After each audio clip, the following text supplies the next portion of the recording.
నమస్తే, welcome to ఏఐటీవీ. Telangana ముఖ్యమంత్రి రేవంత్ రెడ్డి నిన్న మన ప్రధానమంత్రి మోడీ గారి మీద చేసినటువంటి వ్యాఖ్యలు చాలా దుమారం లేచాయి. నిజంగానే ఒక ముఖ్యమంత్రి స్థాయిలో ఉన్నటువంటి వ్యక్తి ఈ విధంగా ఇలా మాట్లాడడం కరెక్ట్ కాదని చెప్పేసి బీజేపీ అగ్రనాయకత్వం అంతా కూడా ముక్తకంఠంతో విభేదిస్తున్నటువంటి పరిస్థితి చూస్తున్నాం. సో ఏదైతే మోడీ గారి యొక్క క్యాస్ట్ గురించి మాట్లాడారో, అతను అసలు బీసీనే కాదు అగ్రకులానికి సంబంధించిన వ్యక్తి అంటూ ఈరోజు రేవంత్ రెడ్డి గారు మాట్లాడినటువంటి మాటలు చాలా ప్రకంపనలు సృష్టిస్తూ ఉన్నాయి. తెలంగాణ రాష్ట్రంలో ఇది హాట్ టాపిక్గా మారింది. దీని మీద అనేక రకాలైనటువంటి విమర్శలు వస్తూ ఉన్నాయి. దీని మీద చర్చిద్దాం. ఈరోజు మనతో పాటు ఉన్నారు ఆర్మూర్ ఎమ్మెల్యే బీజేపీ రాకేష్ రెడ్డి గారు ఉన్నారు, ఎమ్మెల్యే. ఆయనతో మాట్లాడి అసలు నిజంగానే మరి రేవంత్ రెడ్డి గారి వ్యాఖ్యల పట్ల వాళ్ళ యొక్క వివరణ ఏంటనేది వాళ్ళ మాటలో తెలుసుకునే ప్రయత్నం చేద్దాం. రాకేష్ రెడ్డి గారు నమస్తే. నమస్తే. రాకేష్ రెడ్డి గారు, ముఖ్యమంత్రి రేవంత్ రెడ్డి గారు చేసినటువంటి వ్యాఖ్యలు ఇప్పుడు చాలా తెలంగాణ రాష్ట్రంలో ప్రకంపనలు సృష్టిస్తూ ఉన్నాయి. ఏంటి నిజంగా వ్యాఖ్యల్ని మీరు ఏ విధంగా చూస్తారు? దుమ్ము లేదు, దుమారం లేదు. ఒక కన్వర్టెడ్ కాంగ్రెస్ వాడు మాట్లాడిన మాటలు అవి. కన్వర్టెడ్ కాంగ్రెస్ వాడు ఆయన అన్నాడుగా, కన్వర్టెడ్ బీసీ. అదే, ఎప్పుడు కన్వర్టెడ్ కాంగ్రెస్ వాడు, ఎప్పుడు ఏ పార్టీలు ఉంటో తెలనోడు, 3 పార్టీలు మారినోడు, 4 కోట్ల మంది తెలంగాణ ప్రజలను మోసం చేసినోడు, ఓటుకు నోటు కేసులో ప్రధాన ముద్దాయి, ఏ అర్హత లేకుండా గద్దెనెక్కినోడు, తెలంగాణ ముఖ్యమంత్రి పీఠానికే ఈరోజు ఒక అవమానకరంగా ప్రవర్తించిన వ్యక్తి. అతని గురించి ఎంత తక్కువ మాట్లాడితే అంత మంచిది. అది ఏం మాటలండి? ఆ హోదాకు సరిపడనోడు, పరిపాలన దక్షత లేనోడు, తెలంగాణని ఈరోజు మొత్తం ఒక మోసపూరిత దగులుబాజీ దగాకోరు మాటలతో తెలంగాణ ప్రజలు మోసం చేస్తున్న వ్యక్తి. ఎన్ని వీడియోలు చూపించాలి ఈ దగులుబాజీ గురించి? అత్తకు 4,000, కోడలకు 2,500, ఇవేనా ఈ మాటలు? ఎట్లా మాట్లాడినోడు ఆ క్యారెక్టర్ అట్లున్నది చెప్తుంది. మన పార్లమెంట్ ఎన్నికలు కూడా ఏం మాట్లాడిండు? పార్లమెంట్ ఎన్నికలలో గౌరవనీయ హోంమంత్రి అమిత్ షా గారి వాయిస్ ఫ్యాబ్రికేటెడ్ చేసి అప్పుడు మాట్లాడాడు, రిజర్వేషన్లు ఎత్తేస్తారని. అంటే దొంగ మాటలు, దొంగ పనులు అలవాటు ఉన్న వ్యక్తులు అట్లనే మాట్లాడతారు. ఓకే. సో బీసీ కులగణన విషయంలోనే ఈ యొక్క అంశాలన్నీ బయటకు వచ్చాయి. సో ఆయన మాట్లాడిన మాటల్ని ఇప్పుడు మీరే కాదు చాలామంది కూడా ముక్తకంఠంతో దీన్ని విభేదిస్తూ ఉన్నారు. సో దీన్ని మరి ఏంటి అంటే మీ బీజేపీ స్టాండ్ ఏ విధంగా ఉండబోతుంది? ఈ పిచ్చి కులను పట్టించుకుంటే మాకు ఎక్కడదండి. छोटा सा आदमी है, वो है कितना उसका बारे में इतना सोचता भी नहीं है, सोचने का आदमी भी नहीं है. ముఖ్యమంత్రి అండి అంత తేలిక ఎట్లా మాట్లాడు? ముఖ్యమంత్రి స్థాయిగా వ్యవహరిస్తే, ముఖ్యమంత్రి లాగా ప్రవర్తిస్తే మేము ముఖ్యమంత్రి అని గౌరవం ఇస్తామండి. మీరు ముఖ్యమంత్రి అని ఏదో ఒక అనరుడు గద్దెకి ఇట్లా అనారోపణలు చేస్తే మేము ఇట్లా ముఖ్యమంత్రి గౌరవం. ప్రజలు మ్యాండేట్ ఇచ్చారు కదా. ప్రజలు ఏమి ఇచ్చారు? అతను ముఖ్యమంత్రికి లేదా ఎమ్మెల్యేకి ఇచ్చారు కొడంగల్కు. గుర్తించింది కదా. మళ్ళీ మేము అదే అంటున్నాం. ఆ హోదాకు తగ్గట్టు ఇప్పటివరకు చాలా సార్లు చెప్పాం. ఆ ముఖ్యమంత్రి గద్దెకు వన్నే తీసుకురామని చెప్తున్నాం. లాగులలో తొండలు వెళ్తా, మానవ బాంబుని అయిపోయి వెళ్తా. ఈవెన్ ఈ భాష ఏ భాష ఇది? ఎమ్మెల్యే స్థాయి వ్యక్తి కూడా కాదు అతను. ఏదో రకంగా మన యమలీల సినిమాల ఒక ఆలీకి ఒక భవిష్యవాణి దొరుకుతుంది, అట్లా భవిష్యవాణి దొరికితే అనుకోకుండా ముఖ్యమంత్రి అని తప్ప ఏముంది, ఏం సంబంధం ఉందని 3 పార్టీలు మారినోడు. ప్రజల ముందు ఓటుకు నోటు కేసులో నగ్నంగా దొరికిపోయినోడు. ఆ కేసు ఏదో బయటకు వచ్చినట్లయితే ఇబ్బంది పడతా ఉన్నాడు. ఏం మాట్లాడుతూ తెలుస్తలేదు అంటున్నారు. ఈ మధ్యన ఏదో తిహార్ జైలుల రూములు ఖాళీగా ఉన్నాయని ఒక ఇబ్బందికరమైన పరిస్థితులలో ఏం మాట్లాడుతున్నాడు, మతిస్థిమితం తప్పి మాట్లాడుతున్న వ్యక్తి ఆయన. కాబట్టి అది మేము ఆ స్థాయిలో కూడా ఆలోచిస్తలేము అతన్ని. అతని క్యారెక్టర్ అతను దిగదార్చుకుంటున్నాడు. సో మరి ప్రపంచం మెచ్చిన నాయకుడు అండి, విశ్వనాయకుడు నరేంద్ర మోడీ గారి గురించి. ప్రపంచం మెచ్చిన నాయకుడు, అది ఒక విశ్వ నాయకుడు, విశ్వాస గురువు, విశ్వ గురువు. ఈరోజు భారతదేశాన్ని అభివృద్ధిలో రంకెలు వేసుకుంటే పరుగులు తీస్తున్న నాయకుడు. ఈ దేశాన్ని ఒక సుభిక్షంగా అంటే ఎటువంటి ఉగ్రవాద చర్యలు, తీవ్రవాద చర్యలు లేకుండా, బాంబులు లేకుండా ఈ దేశాన్ని కాపాడుతూ ప్రపంచంలో నెంబర్ 1 స్థాయికి దూసుకెళ్తున్న నాయకుడు. 145 కోట్ల జనం. ఈ 6 ముఖ్యమంత్రులు అలా పక్కన కూర్చున్నోళ్ళు ఎత్తలేడు మంత్రి. ఈయన ముఖ్యమంత్రి మమ్మల్ని అంటే ఏంటండి? పక్కన ఉన్న 4 మంత్రులను నాలుగు గౌరవించమను. ప్రజలు తర్వాత గౌరవిస్తారు, నీకు పార్టీలు కూడా గౌరవిస్తలేడు. అసలు నేను పార్టీకి వాళ్ళ కింద లెక్క పెడతలేరు. వాళ్ళే అంటున్నారు కదా ఇంకా 2 నెలల ముఖ్యమంత్రి, 3 నెలల ముఖ్యమంత్రి అని. ఇక దాని గురించి అతని గురించి మాట్లాడితే అవసరం లేదు. అది అంత మేము అంటే ఆ స్థాయి వ్యక్తి కాదని అనుకుంటున్నాం. అంటే ఆ స్థాయికి తగ్గట్టు ప్రవర్తిస్తలేడు కాబట్టి అతను స్థాయికి తగ్గట్టు ప్రవర్తిస్తున్నాడు అనుకుంటున్నాం. మొన్నటిదాకా అసలు బడేమియా చోటేమియా అన్న వ్యక్తులు ఈ రోజు ఇలా మాట్లాడడం నువ్వు మళ్ళా నీకు అదే అంటున్నాండి. అతను అన్నాడు తప్ప మేము అనలేదండి. ఓకే అతను ఏదో బాగా కొడుతాడు, ఆ కేసులు మాఫీ తప్ప మాకు అవన్నీ పట్టించుకోము. ఇది భారతీయ జనతా పార్టీ అంటేనే మాకు దేశం ముఖ్యం, ధర్మం ముఖ్యం, అభివృద్ధి ముఖ్యం. ఇట్లాంటి చిల్లర వేషాలు, చిల్లర మాటల గురించి అంత పట్టించుకుంటే అంత పార్టీ కాదు అది. దేశం గురించి, సంస్కృతి గురించి, దేశ ఐక్యత గురించి, మళ్ళా గతంలో జరిగిన బానిసత్వం వైపు పోకుండా దీని భవిష్యత్తు ఒక భారతదేశాన్ని మంచి బంగారుమయం చేయాలనే కోరికలతోనే, ఒక సిద్ధాంతాలతో ఏర్పడ్డ పార్టీ. అదేం పార్టీ అండి? పార్టీ అయిందా, నాయకుడు అయింది? అసలు ఎవరు పట్టించుకుంటారండి ఆయన పెద్ద నా మాట అబద్ధం. అదే మీరు చూడండి ఆ వీడియోలలో పక్కనున్న మంత్రులు ఇవ్వడండి నాకు. ఇంకా కొంత ఫ్యూనాల్లో లేస్తారో లేరు వాళ్ళు. మీరు చెప్పండి మాట, నేను వీడియోలు పంపిస్తాను మీకు. గౌరవనీయంగా ఈ ముఖ్యమంత్రి రేవంత్ రెడ్డి గారు కాంగ్రెస్ అంతర్గత ప్రజాస్వామ్యం ఎక్కువే కాబట్టి ఎత్తలేంటే నువ్వెంత అంతర్గతం పెట్టుకో.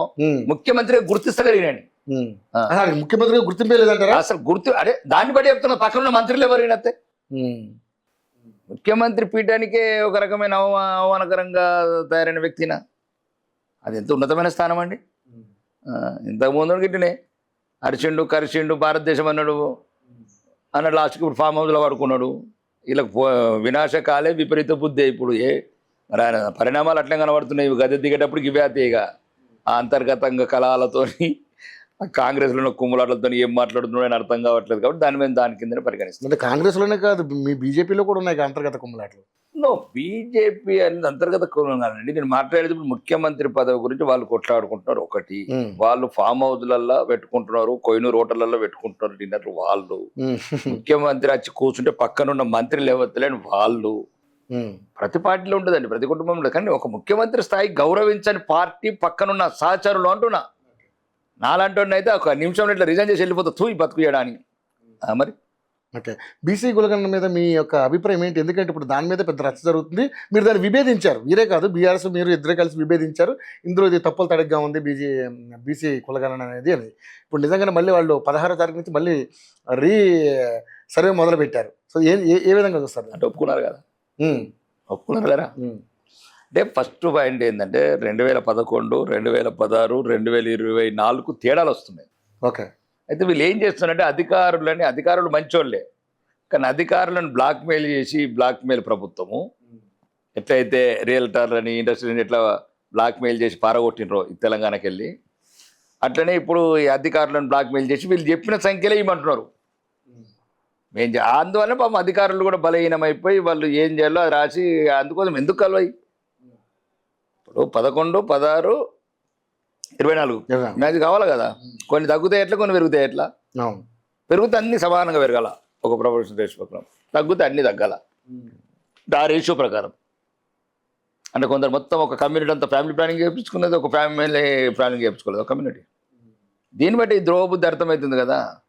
కాబట్టి కాంగ్రెస్ ఏంటంటే ఈ రేవంత్ రెడ్డి అనే ఒక దుర్మార్గమైన ఆలోచన గల వ్యక్తి హిందువులను చీల్చారనుకున్న కుట్రలా ఒక ఔరంగజేబ్ వారసులాగా తయారయ్యాడు. ఇందులో మళ్ళీ ఆ కోణం కూడా ఉందంటారా? విదేశీ శక్తుల కుట్రలో భాగం రాహుల్ గాంధీ, ఆ రాహుల్ గాంధీ కుట్రలో భాగం రేవంత్ రెడ్డి.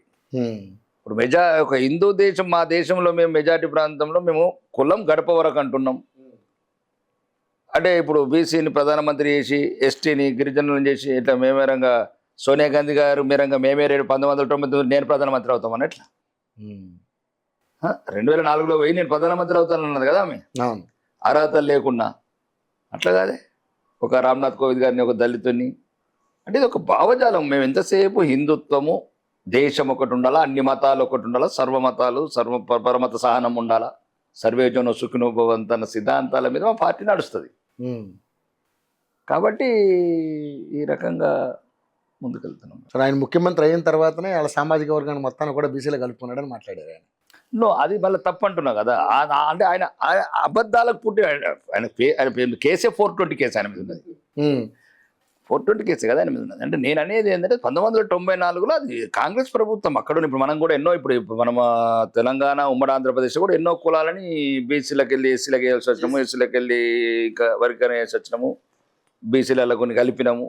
అట్లా 1994లో అక్కడున్న గుజరాత్లో ఉన్న నేపథ్యం లోపల ఆ రకంగా చేసింది తప్ప ఆయన బీసీ కోటలు రాలేదు, బీసీ కోటలు ఎప్పుడు పెట్టుకోలేదు. మేమంటున్నాం తప్పసారి బీసీ ఎస్సీ ఎస్టీలు అనుకుంటా ఈ కుల విభజన వేసుకుంటే రాహుల్ గాంధీ దేశం ఇలా తాత ముత్తాతన ఎవరు ఉండరు ఆయన తాత నేరు దేశాన్ని విభజించినట్టు మళ్ళా మునిమన్మడు దేశాన్ని విభజించాలనుకుంటున్నా. మునిమన్మడికి ఈ ఇక్కడ ఉన్నోడు తోడైంది ఔరంగజేబు వారసుడు. సరే, ఆయన అంటే సరే రేవంత్ రెడ్డి గారు ఏదో మాట్లాడారు అనుకుందాం, కానీ మీరు కూడా ఈ రోజు మరి రాహుల్ గాంధీ కులం గురించి మాట్లాడుతున్నారు కదా మీ నాయకులందరూ. రాహుల్ గాంధీ ముందే చెప్తున్నాం కదా, మా దేశం కాదు మా మతం కాదంటే కులం, ఆయన కులం ఎక్కడిది? మన దేశం కాదు మన మతం కాదు. రైట్. ఇప్పుడు 100 ఇంటర్వ్యూలో చెప్పాను నేను, మా మతమే కాని కులం ఎట్లా అవుతాడు? మీరు భలే మాట్లాడుతారు. అంటే దీన్నే దృష్టిలో పెట్టుకుని మాట్లాడతారు. మరి ఏం మాట్లాడుతున్నారు? మన దేశ వ్యక్తి కాదు, మన కులం కాదు, మన మతం కాదు అంటున్నారు. మరి మన దేశం కులం అంటే మతం ఉన్నోడికి మా మతం కాని కులం ఎట్లుంటుంది? మా కులం మా మతమే కాదు కదా. మరి ఇప్పుడు ఇన్ని సంవత్సరాలుగా 70 సంవత్సరాలుగా దేశం యాక్సెప్ట్ చేసింది కదా ప్రజలు. మరి ఇన్నిసార్లు జర్నలిస్ట్ ఒక రాంగ్ ఒప్పింది.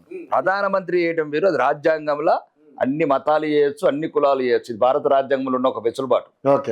ప్రపంచంలో ఎక్కడ లేని ఒక ఇక్కడ ఉన్న ఒక సౌహృదయంతో చేసిన భారత రాజ్యాంగం అది. భారత రాజ్యాంగం నువ్వు ముస్లిం చేసుకోవచ్చు, నువ్వు మతముడు మా మతముడే కాదంటుంటే చెప్పు, ఎక్కడ మా మతముడు అవుతాడు చెప్పండి, చెప్పండి కదా. మా మతముడు ఎట్లా అవుతాడు? ఆ ముస్లిం ఇంకా చెప్తున్నాను, తండ్రి పార్సీ, తల్లి క్రిస్టియను, ఎక్కడో ఇటలీ, విదేశీయురాలు. అదే మా దేశస్తుడు కాదంటే దాంట్లో అంటే సగం భారతీయుడు, సంపూర్ణ భారతీయుడు కాదు, సగం భారతీయుడు. మేము అనేది అదే. ఇప్పుడు మీరు మొత్తం భారతీయుడు, మీ అమ్మ నాన్న భారతీయులేనా?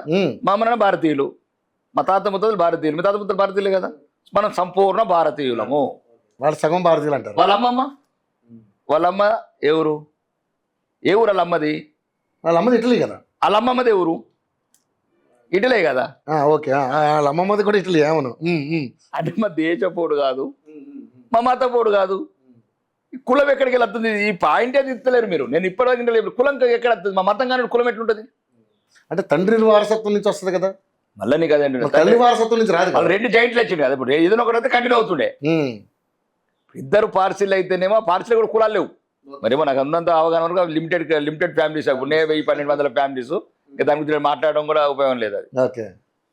ఎందుకంటే రతన్ టాటా లాంటివి మంచి వ్యక్తులు పుట్టిన ఆ పార్సీ కుటుంబాన్ని నాకు ఇబ్బందికరంగా మాట్లాడదలుచుకోలేదు. అదొక మహత్తరమైన కుటుంబం. దేశ పారిశ్రామిక రంగంలో జేమ్స్ టాటా కావచ్చు, రతన్ టాటా కావచ్చు, కొందరు వ్యక్తులు ఈ దేశానికి పారిశ్రామిక రంగంలో ముందుకు తీసుకెళ్తున్నారు. కాబట్టి అతని కులం కాదు, కులమే కులం లేని గురించి కులం మాట్లాడతారు ఏంటండి? ఒకటి మాత్రం నిజం, మా దేశం ఇప్పటివరకు 1000 సంవత్సరాలు ఈ కులపిచ్చితోని ఈ ఐకమత్యం లేనందువల్ల, దేశస్తులు ఇండియన్స్ ఐకమత్యం లేనందువల్ల, కులపిచ్చి వల్ల 1000 సంవత్సరాలు బానిసత్వం అనుభవించడం. ఇంకా హిందువులంతా ఆలోచించుకోవాలా, ఇదంతా ఒక విదేశీ శక్తుల కుట్రలో భాగం. మనం అందరం ఒకటి ఉందాం. పాయింట్ 1, హిందువులం. కులం అనేది గర్భ వరకు, కులం గురించి నేను ఈక్వేషన్ అంతే. అందరం ఒక వర్ణ వ్యవస్థలో వచ్చిన భాగం తప్ప ఈరోజు అంత కులం కూడా అంతా ఎక్కడ కనబడుతుందండి? మంచి మంచి ప్రెసిడెంట్లు, ప్రైమ్ మినిస్టర్లు, ఐఏఎస్ ఆఫీసర్లు, డీజీపీలు, అంటే ఒక రకంగా కులం అనేది కానీ ఆ కుల ప్రకారం కొన్ని ఉంటాయి. దాని ప్రకారం మేము ప్రాధాన్యత ఇస్తాం పార్టీలో కానీ దాంట్లో కానీ. మా దాంట్లో దళిత మోర్చా ఉంది, కిసాన్ మోర్చా ఉంది, ఓబీసీ మోర్చా ఉంది, మహిళా మోర్చా ఉంది. తప్పేముంది? అంటే ఇదొక కుల వ్యవస్థతో కూడుకున్న భారతదేశం కాబట్టి అన్ని సమాన అవకాశాల వరకు ముందుకు వెళ్తాం. కానీ ఇది దేశ విచ్ఛిన్నానికి ప్రమాదం కావద్దు, మళ్ళా కోట్లాది మంది హిందువులను చంపద్దు. మరి కుంభమేళలో ఏ కులం చూసి మునుగుతున్నారండి? కొండ మీద ఏ కులం చూస్తున్నారు? వెంకటేశ్వర స్వామి కాడ. మరి బంగ్లాదేశ్ హిందువులను చంపినప్పుడు వాడు ఏ కులం అని చంపిండా, హిందువు అని చంపిండా? పాకిస్తాన్లో హిందువులని అత్యాచారాలు చేసేటప్పుడు బీసీ ఎస్సీ అనుకుంటే అత్యాచారాలు చేసినరా, హిందువు అయితేనే అత్యాచారాలు చేసి ఉరితాడు చేసినరా? ఇది కూడా ప్రజలు తెలుసుకోవాలి. ఇది అంటే ఎంత కుట్రలు దాగి ఉన్నది కాంగ్రెస్ నాయకుల వల్ల. మీరు చెప్పండి, 50 కోట్ల మంది స్నానం ఆచరిస్తున్నారు కుంభమేళలో, పవిత్రమైన స్నానం. అందులో బీసీలకు ఈ ఘాటు, ఎస్సీలకి ఈ ఘాటు, ఓబీసీలకు ఆ ఘాటు అని ఉందా? తిరుమల కొండ మీద ఎప్పుడన్నా చూసారా? అట్లాంటిది ఏం లేదు. ఇది ఓన్లీ కాంగ్రెసే. కులాలు అంత మంచి ప్రశాంతంగా ఏదో వచ్చింది, తరతరాలుగా వస్తున్నది, అది సద్దు మనిగిపోతున్నది. ఇప్పుడు అందరు అన్ని రంగాల్లో ముందుకు వస్తున్నారు. ఒకప్పుడు వేరు, అది మరి ఆ రకంగా విభజించి పాలించారు కాబట్టే దేశాన్ని బానిసత్వంలోకి నెట్టిర్రు. అది ఆ దేశానికి ప్రమాదం, గతము, వర్తమానం, చరిత్ర తెలియాలని భారతీయ జనతా పార్టీ చెప్తున్నది. భవిష్యత్తులో మనం ఎట్లా ఉండాలా? ఏక్ అయితే సేఫ్ ఏక్ నే తో బంగ్లాదేశ్ బనేగా. ఇది మా సిద్ధాంతం. కాబట్టి ఆ కుల గురించి మేమంత డెప్త్గా పోవట్లేదు. వాళ్ళకి కావాల్సిన సరైన ఏవైతే వాటా ఉందో, న్యాయం ఉందో అవన్నీ జరుగుతూనే ఉంటాయి. అవి చెప్పుకుంటూ జరగదు. Equations under ground is work ఉంటుంది. రైట్. ముఖ్యంగా చూసుకుంటే మరి మీరు సామాజిక సమీకరణాలను సమతుల్యం చేస్తామని చెప్తా ఉన్నారు. అవును. మరి ఈరోజు ఫ్లోర్ లీడర్లకు ఎందుకు బీసీలకు అవకాశం ఇవ్వలేదు మీరు? ఇప్పుడు అట్లనే మొన్నటిదాకా బీసీ ప్రెసిడెంట్ సంజయ్ గారు ఉన్నారు కదా, ప్రతిసారి ఈక్వేషన్స్ అట్లా ఉండేయండి. ఎక్కడ దేన్ని బట్టి సీనియర్ అయినా మాకు ఉన్న దాంట్లో మనం అందరం కొత్త వాళ్ళం, అందరిలో కొత్త వాళ్ళం, మేము అందరం కొత్త వాళ్ళమే. ఒక రాజా సింగ్ ఏమో అండ్ ఈయన పేరేంది మహేశ్వర్ రెడ్డి గారు, మహేశ్వర్ రెడ్డి. అయితే వాళ్ళిద్దరు అంటే వాళ్ళకున్న ఈక్వేషన్స్లో ఏం చూసినారు, ఏదైనా కొద్దిగా అంటే లాంగ్వేజ్ కావచ్చు, కొద్దిగా నార్త్ ఇండియా అంటే ఆయన కొద్దిగా ఫ్లూయెన్స్ ఆఫ్ తెలంగాణలో కొద్దిగా తక్కువ ఉంటుంది రాజాబాయికి. అట్లా రెండోది కొద్దిగా ఈయన ఐఆర్ఎస్ ఆఫీసర్ ఏమి ఉండే మొత్తం ముందు నుంచి, అంటే కొద్దిగా మంచి వెల్ ఇంటెలిజెంట్ అంటే ఇంటలెక్చువల్ పర్సన్ అండ్ సీనియర్ రాజకీయ నాయకుడు. రెండోది ఒక తెలంగాణ మారుమూల నియోజకవర్గం నుంచి వచ్చి అక్కడ ఉన్న ప్రాంతాల ప్రజలు, అంటే ఆ ఇద్దరు కంపేర్ చేసుకుని నేను అనుకుంటున్నాను తప్ప దాంట్లో ఏముండదు. ఓసీలు బీసీలు ఎస్సీలు ఉండదే. ఎస్సీలు అయితే మరి రామ్నాథ్ కోవింద్ ఎందుకు అవుతాడు, ద్రౌపది ముర్ము ఎట్లా ప్రెసిడెంట్ ఆఫ్ ఇండియా అవుతుంది, ఇవన్నీ ఉండదు. ఇప్పుడు లక్ష్మణ్ ఓబీసీ మరి చైర్మన్. అంటే ఇప్పుడు తెలంగాణలో బీసీ నినాదం ఎత్తుకున్నారు. బీసీ నినాదం బీసీలు బీసీ ముఖ్యమంత్రి అన్నారు కాబట్టి నేనేమంటా, బీసీ ముఖ్యమంత్రి ఇస్తారు. అప్పుడు కిషన్ రెడ్డి పార్టీ ప్రెసిడెంట్ చేసినారు కదా, పార్టీ ప్రెసిడెంట్ రెడ్డి ఉన్నాడు అప్పుడు, మరి దానికేమో. మళ్ళీ ఇదే ఇక్కడ ఈ కాంగ్రెస్ కుట్రలో పడిన భాగమే హిందువుల ఐక్యతగా ఉండద్దు, కులాల మధ్య చీలికలు పెట్టి దేశాన్ని మళ్ళా ముక్కలు చేసి దీన్ని భారతదేశంలో ఉన్న హిందువులని అత్యాచారాలు చేసి హత్యలు చేసి ఇలా జాతిని నిర్మూలించాలని ప్రధాన కుట్ర ఈ గాంధీ కుటుంబం. సో మరి ఇప్పుడు రాజా సింగ్ విషయాన్ని మీరు తీసుకుందాం. రాజా సింగ్ ఈరోజు మీరు ధిక్కార స్వరం వినిపిస్తున్నారు మీ పార్టీలో. ఏంటి ఆయన ఏంటి త్వరలో మీ పార్టీ నుంచి బహిష్కరించబోతున్నారని రకరకాల వార్తలు వస్తూ ఉన్నాయి. ఆయన కూడా వెళ్ళిపోవడానికి కూడా సిద్ధంగా ఉన్నాడు. ఎందుకంటే మీ దాంట్లో ఉన్నటువంటి సీనియర్ల మీద చాలా అసహనం వ్యక్తం చేస్తున్నటువంటి అంశం కనపడతా ఉంది. రాజా సింగ్ మా తెలంగాణ బీజేపీకి పెద్ద ఆనిముత్యం. అంటే ఆనిముత్యం అంటే ఏ రకమైన అవర్ ఫైటర్. ఫైటర్ తెలంగాణ అసెంబ్లీలో భారతీయ జనతా పార్టీ ఉనికి నిలిపిండి ఆయన ఒక్కడు, ఒక్క మగాడు. మరి ఎందుకు ఒక మగాడు పక్కన పెట్టలేదో చిన్న చిన్న సంఘటనలు ఉంటాయి, ఏదో దానికి మరి అతను చెప్పిన వాళ్ళకి ఇచ్చినామని వీళ్ళు అంటున్నారు. చెప్పిన చిన్న ఒక అధ్యక్షుడి విషయంలో చిన్న చిన్న కలతలు వచ్చినాయి. ఆ నియోజకవర్గానికి ప్రాధాన్యత లేదంటున్నాడు. ఇవ్వలేదండి, నియోజకవర్గం కాదు తెలంగాణ ప్రాధాన్యత ఇవ్వాల్సిన సీనియర్ నాయకుడు ఆయన. నియోజకవర్గం కాదు, ఎవరు కాదనుకున్నా. మరి 3 సార్లు ఎమ్మెల్యే. అవును. కిషన్ రెడ్డి లాంటి కేంద్ర మంత్రి ఓడిపోయిన టైంలో కూడా గెలిచిండు ఆయన. గ్రేట్. మరి ఎందుకు అటువంటి ఆయన మీద అంతకుముందు సోకాసు నోట్లు ఇచ్చారు, కొన్ని రోజులు పార్టీని సస్పెండ్ చేశారు, ఏంటి ఎందుకు జరుగుతున్నాయి? కొన్ని పార్టీ లైన్స్ ఉంటాయండి. మనం ఇప్పుడు నేను కూడా ఎన్ని రకాలుగా మాట్లాడినా పార్టీ లైన్లోనే ఉంటాను. అంటే కొన్నిసార్లు అతను కొద్దిగా పాపం అనుకోకుండా ఏదైనా సమస్య వచ్చినప్పుడు శత్రువులు కూడా ఉంటారు కదా, అట్లాంటి మంచి నాయకులని పార్టీలో కూడా కొద్దిగా ఇబ్బందికరంగానే ఉంటాయి పరిస్థితులు. అంటే కాబట్టి కొద్దిగా ఇబ్బంది పెట్టడానికి ప్రయత్నం చేస్తారు శత్రువులు పార్టీలు ఉండాలి. దాన్ని మాలాంటి వాళ్ళం ఎప్పుడు కూడా రాజాబాయిని మేము కోల్పోము, రాజాబాయిని ఎటు పంపించుకోము. రాజాబాయి మాకు స్ఫూర్తి, ఆదర్శము, మాకు మంచి ఒక స్ఫూర్తి నింపిన నాయకుడు తెలంగాణలో. మనకు బహిరంగంగా చెప్తున్న ఒక్క మగాడని, 2018లో గెలిచిన ఒక్క మగాడు. చెప్పండి, దీనికి కాదని ఎవరంటారు? ఆ రోజు అతను లేకపోతే జీరో మేము. కాబట్టి రాజాబాయి రాజాబాయి అంతే. ఆయన భారతీయ జనతా పార్టీ తెలంగాణకు దొరికిన ఒక అపురూపమైన బహుమతి, దేవుడిచ్చిన బహుమతి. ఓకే. సో ఎంత కాదనుకున్నప్పుడు ఆయన వెనకేసుకు రావాలి తప్పదు. మా పార్టీ ఉన్నాడు. నాకు మంచి స్నేహితుడు, నాకు మంచి స్నేహితుడు, మంచి ఆదర్శం, మంచి భావజాలం ఉన్నవాడు, ఈ దేశాన్ని కాపాడాలనుకుంటున్నవాడు, రామరాజ్యం రావాలనుకుంటున్నవాడు. రామరాజ్యం రావాలనుకున్న రాముడు ఉండాలి, కానీ రాక్షసులు కావాలనుకున్న రాక్షసులు కదా. మా రాముడి గురించి కొట్లాడుతాం మేము. ఓకే. సో ఇప్పుడు నిజంగానే చూసుకుంటే మరి మీ పార్టీలో అధ్యక్షుడు రేసులో దాదాపు చాలామంది ఉన్నారు. ఆ అధ్యక్ష రేసు గురించి ఎన్నో రోజుల నుంచి ఫైట్ నడుస్తూ ఉంది, కానీ ఇంతవరకు ఎవరనేది డిక్లేర్ చేయలేకపోతున్నారు. ఒకవైపు ఎమ్మెల్సీ ఎన్నికలు వస్తున్నాయి, దాదాపుగా మీ నాయకులు ఎక్కువగా ఈసారి ఆ 3 ఎమ్మెల్సీలు కూడా కైవసం చేసుకోవాలి తెగ వీళ్ళు ఊరుతూ ఉన్నారు. ఈ ఎఫెక్ట్ రేపొద్దున జనరల్ ఎలక్షన్లో కూడా గట్టిగా ఫైట్ చేయాలనుకుంటున్నారు. కాబట్టి ఏంటి మీ ప్లాన్ ఏంటి అసలు? ప్లాన్ ఏం లేదండి. ఇప్పుడు ఈ ఫామ్ హౌస్ పార్టీలో లేకపోతే ఫ్యామిలీ పార్టీలో కావు, మీరు గమనించాల్సింది జర్నలిస్టులు. ఫామ్ హౌస్ పార్టీలు వేరు, ఫ్యామిలీ పార్టీలు వేరు. ఇది దేశం గురించి ఉన్న పార్టీ అండి ఇది. కాబట్టి దీనికి పద్ధతులు ఉంటాయి, సిద్ధం, దాని ప్రకారం పోతే మాకు కొన్ని అది పార్టీ క్రమశిక్షణ కొన్ని ఉంటాయి, క్లాజెస్ ఉంటాయి. ఆ క్లాజెస్ ప్రకారం ముందుకు పోతున్నాం. మాకు ఆల్రెడీ మొన్న ఒక 1 వీక్ బ్యాక్ ఏమో జిల్లా అధ్యక్షులు అయిపోయారు. జిల్లా అధ్యక్షులు కాగానే అదొక రూల్స్ ఉందట, 50% అబోవ్ జిల్లా అధ్యక్షులు అయిన తర్వాతనే రాష్ట్ర అధ్యక్షుని ఎన్నుకోవాలి. జిల్లా అధ్యక్షుని ఎన్నుకోక ముందేమో మండల అధ్యక్షుని ఎన్నుకోవాలి, మండల అధ్యక్షుని ఎన్నుకోవాలేమో బూత్ అధ్యక్షుని ఎన్నుకోవాలి. ఇది ఏదో ఓళ్ళో నిషా లోపల నేను సీట్లను డిక్లేర్ చేస్తుంటే కుదరదు. ఎంత మైకం లోపల ఎమ్మెల్యే అభ్యర్థులను డిక్లేర్ చేయటము, నోటికి వచ్చిన వాళ్ళని డిక్లేర్ చేయడం, మా రాజ్యసభ సభ్యుల్ని వాటర్ పోస్ట్ వాళ్ళని డిక్లేర్ చేయడం కుదరని పార్టీ ఇది. ఎక్కడనో సిల్డ్ కవర్లు పెట్టిన ప్రియాంక గాంధీ, రాహుల్ గాంధీ పెట్టిన సిస్టమ్ కుదరదు. ఇక్కడంతా ఒక పద్ధతి, ఒక వ్యవస్థ ఉన్నది, దాని పరంగా పోతుంది. పార్టీ అధ్యక్షుడు అవసరం లేదు. ఇది కాగానే త్వరలోనే పార్టీ అధ్యక్షుడు. ఎవరు అనుకుంటున్నారు ఈసారి? మీరైతే ఎవరు అనుకుంటున్నారు? అధ్యక్ష రేసులో చాలా మంది ఉన్నారు. ఇప్పుడు మా దృష్టిలో ఒకటి భారత మాత ఒక్కటి మా పార్టీ అధ్యక్షుడు, అంతే. వ్యక్తులు ఇవాళ ఉంటారు, రేపు ఇవాళ ఉంటాడు పార్టీ అధ్యక్షుడు, మళ్ళీ రేపు ఇంకోళ్ళు వస్తారు, మళ్ళీ 2 సార్లు ఉంటాడు, 3 సార్లు ఇంకోళ్ళు వస్తారు. కానీ భారత మాత ఎప్పుడు ఉంటుంది, భారతదేశం ఎప్పుడు ఉంటుంది. ఈ రెండుటి గురించి మేము మీ ఒపీనియన్ ఎవరైతే బాగుంటుంది అనుకుంటున్నారు? ఒక లీడర్ అదే ఇప్పుడు అట్లా 5 ఉన్నారు. డికే అరుణ గారు, తర్వాత రఘునందన్ రావు గారు, తర్వాత ఆయన ఎవరు మన అరవింద్ గారు, తర్వాత ఈటల రాజేందర్ గారు. అంటే 5గురికి ఎవరికున్న ప్రత్యేకత వాళ్ళకు ఉన్నది, ఉంది. కానీ మీరైతే ఇప్పుడు నేను అంత పెద్ద స్థాయి నాయకుని కాదు. 40-50 సంవత్సరాల నుంచి పార్టీలో పనిచేసిన సీనియర్ నాయకులు ఉన్నారు. సీనియర్ నాయకుడు కాబట్టి అడుగుతున్నారు సార్ మిమ్మల్ని. సీనియర్ నాయకులు వాళ్ళ ఉద్దేశం ఏ క్వాలిటీ చూస్తారు అంటే, మీనింగ్ రఘునందన్ రావులో ఉన్న ఇంటలెక్చువాలిటీ చూస్తారా, అరవింద్లో ఉన్న ఒక డైనమిక్ చూస్తారా, ఈటల రాజేందర్లో ఉన్న ఒక మెచ్యూరిటీ పొలిటీషియన్స్, ఉద్యమంలో పాల్గొన్న ఒక తెలంగాణ ఉద్యమంలో పాల్గొన్న ఒక మధ్యతరగతి నుంచి వచ్చి కష్టాలు అన్ని చూసిన వ్యక్తిగా, అట్లా డీకే అరుణ మంచి ఒక సమాజంలో ఈరోజు రానున్న రోజుల్లో 33% మహిళా రిజర్వేషన్ వచ్చింది.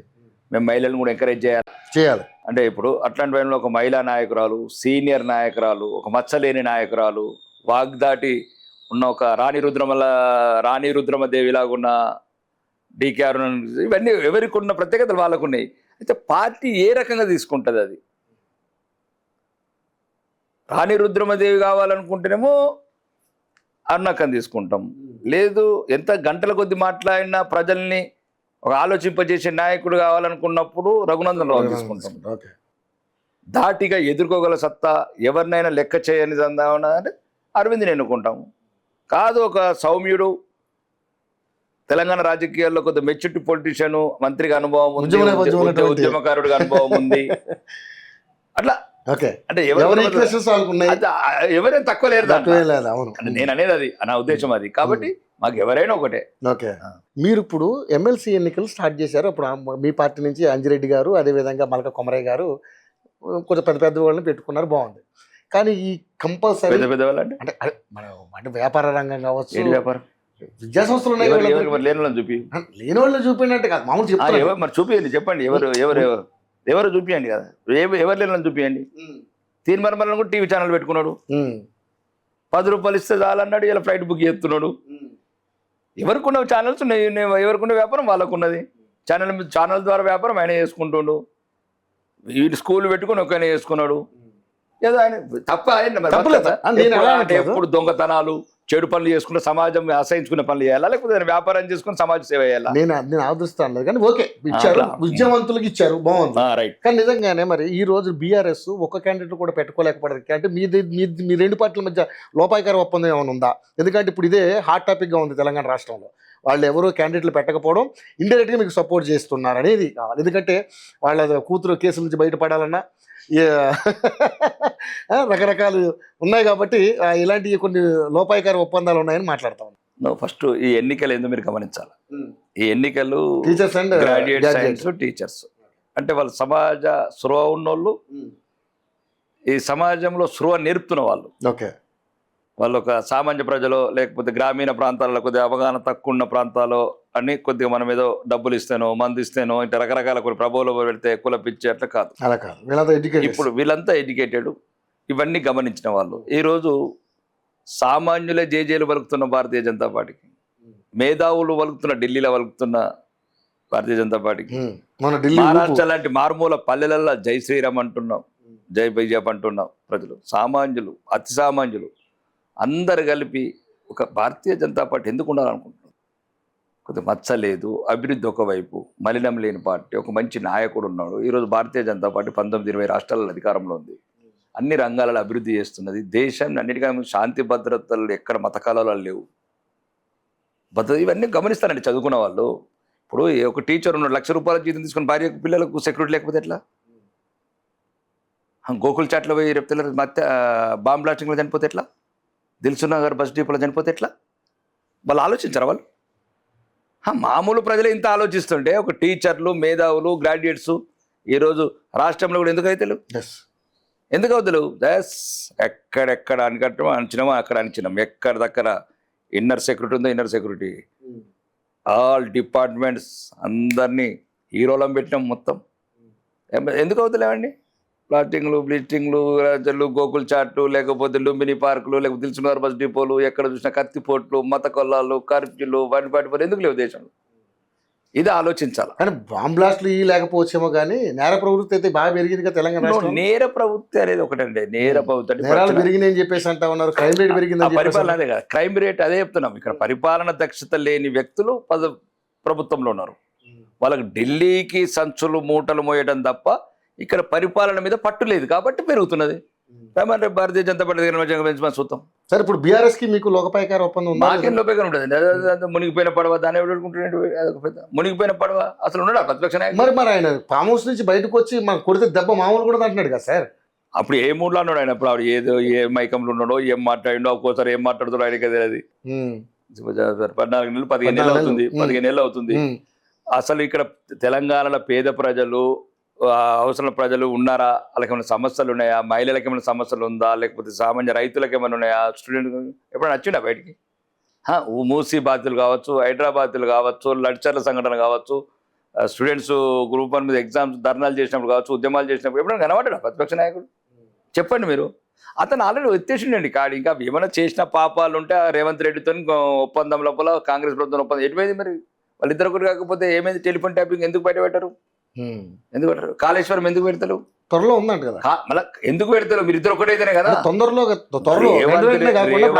కాంగ్రెస్ కు బీఆర్ఎస్ కు ఒప్పందం అయింది.